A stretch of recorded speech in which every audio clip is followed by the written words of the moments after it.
Now, I don't want to get ahead of myself, but based on this in-game mail, it seems like Rise of Kingdoms just completely killed the ability for new players to jump to new servers, thus ending what we would once call a jumper project. So today, let's talk about it, the pros, the cons, my thoughts and opinions and everything. But first, of course, what's going on, guys? There is coffee in the mug, even though you can't see it from this angle. There's coffee now, you know what I'm saying? It's right down there, you know.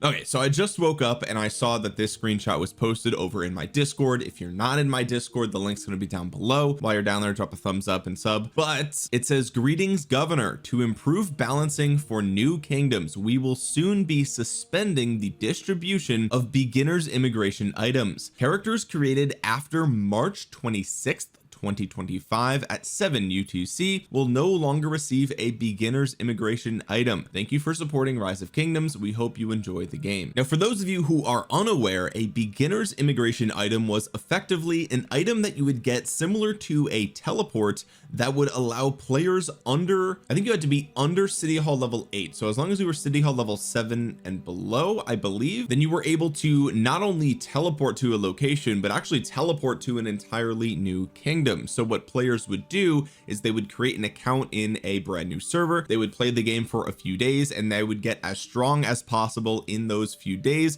while maintaining the City Hall requirement, staying under that level. They would do all of the early server events, and they would chain barbarians, or not chain necessarily, but fight barbarians every single day using all of their AP and farming and this and that. And they were basically power users for the first few days. And then when another new kingdom would open, so day one of that new kingdom, they would use that beginner's immigration item to then migrate to that new kingdom, and they would have a few days of progress already on their account. They would then use all of the things that they've accumulated in those few days to quickly speed up even farther ahead of the players that are organically joining that new kingdom. And then of course, if they were spenders, they would, you know, buy Minamoto and buy all these other bundles and really increase their power very rapidly in this brand new kingdom. And that doesn't sound like that big of a problem, except for the fact that people would form jumper groups, and these groups would you know, it would be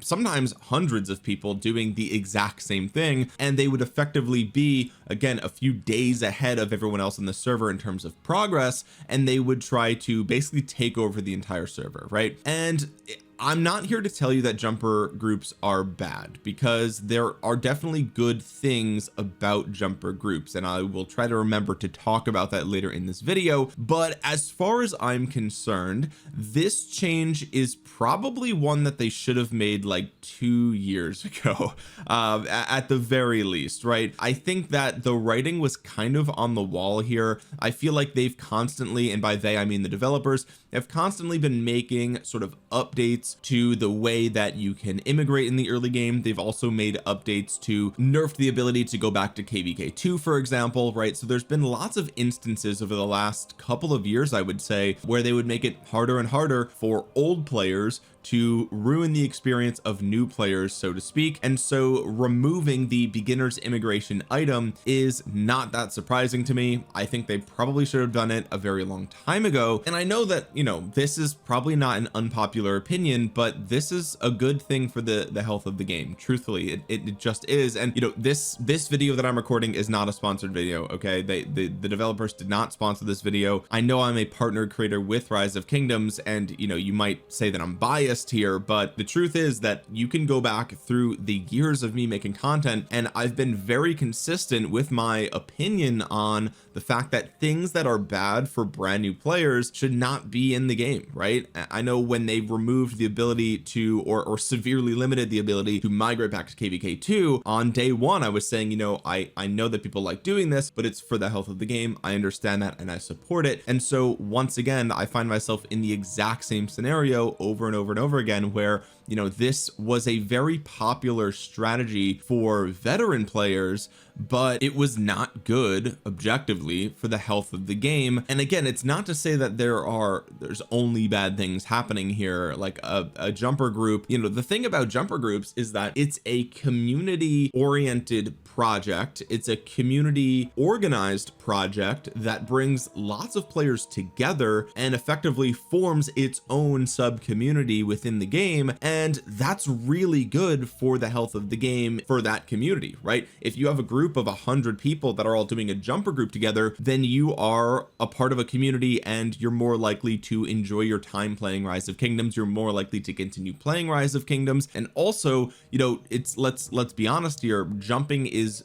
or was I should say, a good strategy for free to play players, right? Because they could get a couple of days of advantage before, you know, the whales start to whale up in that new kingdom. So it's not like jumper projects were all bad, but the problem is that when you have 100 veteran players jumping into a new server with a 3-day advantage, or however many days you've been waiting, it really crushes the competition in that new server. And some of those players that are in that server are, most of the players are organically new players, right? And so these new players see that everyone around them is gaining all this power so quickly and they don't know what to do, and these big alliances are forming and they're not a part of it. They're excluded, they can't join because it's part of a jumper group and they're maxed out already, right? And so it causes tension there. And as a new player, you know, for me back when I started playing, jumping might have been a thing, but I literally started like at launch, okay? And so the only people that have played longer than me are the people who played in beta, basically. And so, you know, jumping might have been a thing, but it was not a big organized like strategy that, you know, everyone knew about. It wasn't a thing, so I didn't have to deal with it when I first started playing. But I can imagine how frustrating it would be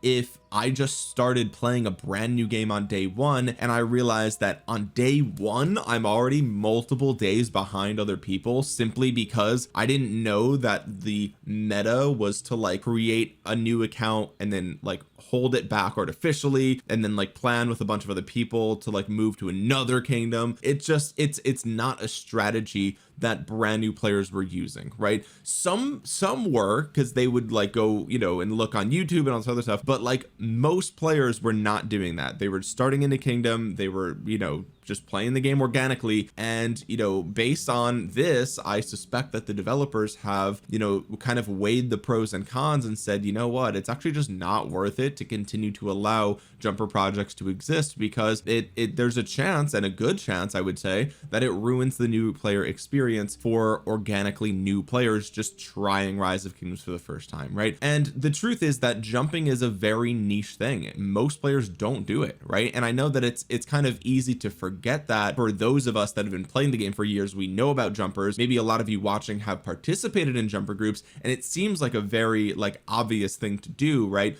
But most players do not do a jumper project. They simply don't, because it's very time intensive. You have to go looking for one, and you have to all coordinate your efforts together. And for a video game that is something that maybe people are just playing casually on their lunch breaks at work, they're just not going to do it, right? They're not going to do it. And so in a world where jumper groups have their pros, of course, I've just gone over them, they're great for small communities, they're great for free-to-play players. The downside is that, you know, this small subset of the community is negatively impacting like every new player that tries Rise of Kingdoms potentially, right? And I'm not here to say that all jumper projects were, you know, ruling new kingdoms like tyrants and treating people badly. That's not the case. And in many cases, I'm sure that it's quite the opposite, right? People who do jumper groups are so invested in Rise of Kingdoms, they are so passionate about the game that they want to play it again, right? And so like a lot of times these jumper projects probably were very friendly to newer players, but the fact remains that it gives them an unfair advantage over those organically new players. And in a game that is focused around PvP and competition, if I feel like other players have an unfair advantage, I don't want to play anymore, right? And that's just the truth. And I think a lot of new players felt that way. And so I understand the developers' situation that they find themselves in, where, you know, the niche communities in Rise of Kingdoms love jumping, but on paper they can probably look at the data and be like, hey, this isn't great for the new player experience. And so truthfully, I'm surprised that this has lasted as long as it did, because really the purpose of the beginner's immigration item, like if we think about it, right, think about what is this item for? The purpose of this item is that if you and a friend both join the game around similar times, but you end up in different kingdoms, you can use that item to just move to another kingdom. Or, you know, if you find yourself in a kingdom where like everyone's speaking a language that you don't speak, or whatever the case might be, you can use this to like like just move to another kingdom and just try that out, right? If you know, because when you join, you as a new player, you don't even realize that like your kingdom makes a big difference, and it's also completely out of your control. Like if you just see an ad for ROK on YouTube or Instagram or whatever, and you just download the game, you don't realize like how big of an impact your kingdom has on your experience in Rise of Kingdoms. And so that's kind of the function of this item, right? Like you are just being placed in a kingdom against your will. You don't get to choose, the game just throws you in there, right? And so the purpose of this item is to give you a little bit of flexibility to say, okay, well, you know, if it doesn't work out, here's a last ditch effort, right? But the truth is, like, how many people actually use the beginner's immigration item for its intended purpose? I would be willing to bet a very small number of players actually utilized it for its intended benefit, right? I feel like it was mostly used to exploit the ability to jump to another kingdom, right? So, you know, at the end of the day, when you have an item in the game that is more often than not using or being exploited rather than used for its actual purpose, that kind of tells you that the item itself is not doing its job, right? And so, you know, I can see where the developers would look at that and be like, okay, this actually just isn't even worth it anymore because it's just doing more harm than it is good. Ooh, we got some chests here, let's go. Oh, 50 gems, baby, and some books of covenant in 2025. Let's go. I love getting books of covenant in 2025. That's so good, that's so sick. Anyway, this doesn't really come as a surprise to me given the time frame either, because I feel like typically, and I've been in the rock community for many years now, I've been making videos for many years now, ever since I think 2020 or 2020, I believe I started making rock videos. And I would say that in the summertime is usually when we see a lot of marketing for Rise of Kingdoms, right? Historically, I've noticed that it usually starts in May or June and it goes until like July or August, and I think that coincides with a lot of, you know, kids, at least in the United States,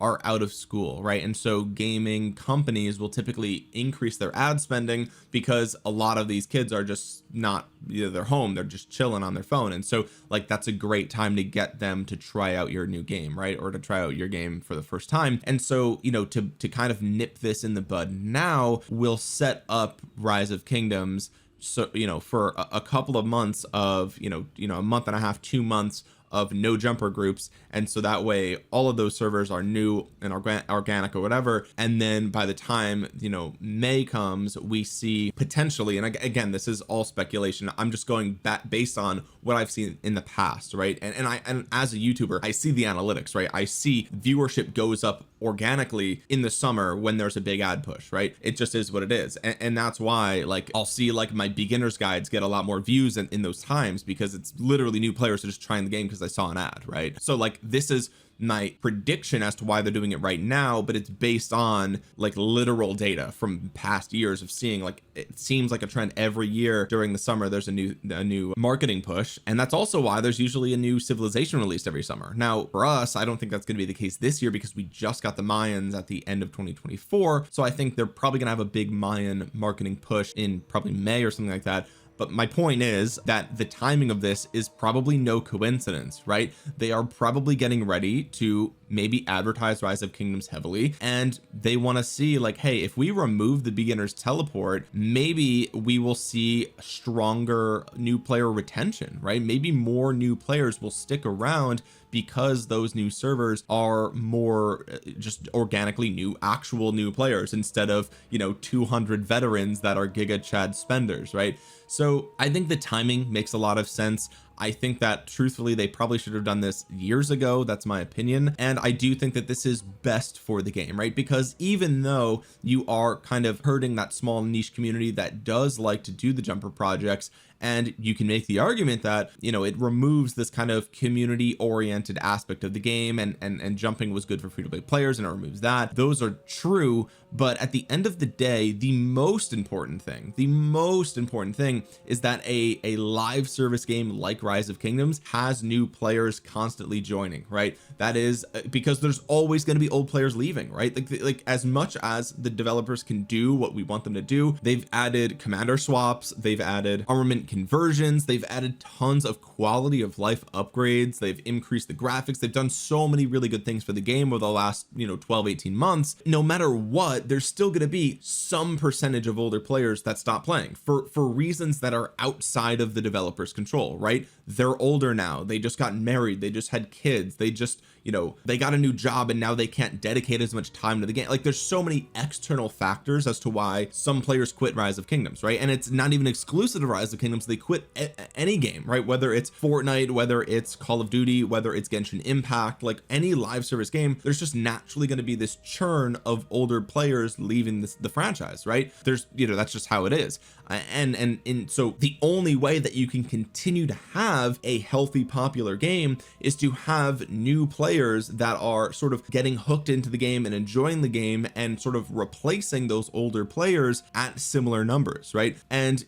if you look on the back end and say, okay, well, we have fewer new players joining than leaving, well, you have a declining game, right? And the inverse is true. If you have more new players that are joining and you're not having that many players quit, well, great news, you have a growing game, right? And so the most important thing for the longevity of Rise of Kingdoms is that new players find out about the game, they try the game, and they like the game and they stick around, right? Those are the most important things. And so if we have jumper groups that despite being good for the small communities that participate in them, if they ruin the new player experience, then they actually ruin the game. They actually ruin the entire game. It's just you don't notice it until months or years down the line when you realize, like, oh, there's actually not as many new players in the game as we thought, right? So all in all, as much as this might be an unpopular opinion, I think it is the cold hard truth that we did need to eventually get rid of jumper projects, and we'll have to wait and see. Now, all of this could be very premature, and I could be wrong about all of this, right?